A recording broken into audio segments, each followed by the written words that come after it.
अस्सलाम वालेकुम वरहमतुल्लाहि वबरकातुहू। कैसे हैं सब? उम्मीद है कि आप सब खैरियत से होंगे। अल्लाह ताला आपको नेकी वाली, तकवा वाली, सेहत वाली लंबी ज़िंदगी अता फरमाए। आज हम पढ़ेंगे मुस्लिम हीरो। मुसलमानों को ख़ास तौर पर हदायत की ज़रूरत होती है। हदायत क्या है, इसका जवाब हमें कुरान पाक से मिलता है।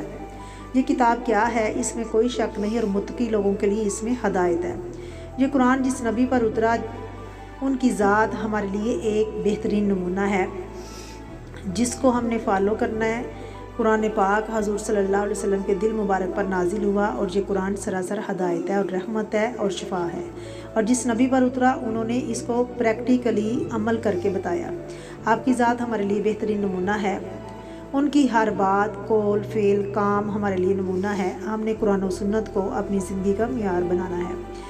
हजूर को जिन्होंने फ़ॉलो किया, हालात ईमान में रसूलुल्लाह सल्लल्लाहु अलैहि वसल्लम को देखा और ईमान की हालत में फ़ौत हुए सहाबा कहलाते हैं। सहाबा इकराम वो शख्सियतें हैं जो अरब के सहरा नशीन लोग थे, तलीम से दूर, लेकिन जब कुरान और सुन्नत और रसूल को थामा फिर वो दुनिया के लिए एक बेहतरीन नमूना बन गए।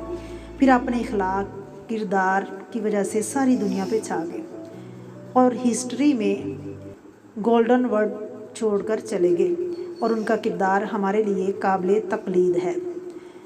अगर हम सहाबा इकराम जैसा ईमान लाएंगे तो हदायत पाएंगे। एक मिशन में जो आपने रोशन किया उससे सहाबा ने फ़ायदा उठाया और मज़ीद ऐसी रोशनियाँ बखेर गए, वो रास्ता रोशन कर गए जिसको हम फॉलो करेंगे तो ये वो रास्ता सीधा रास्ता है।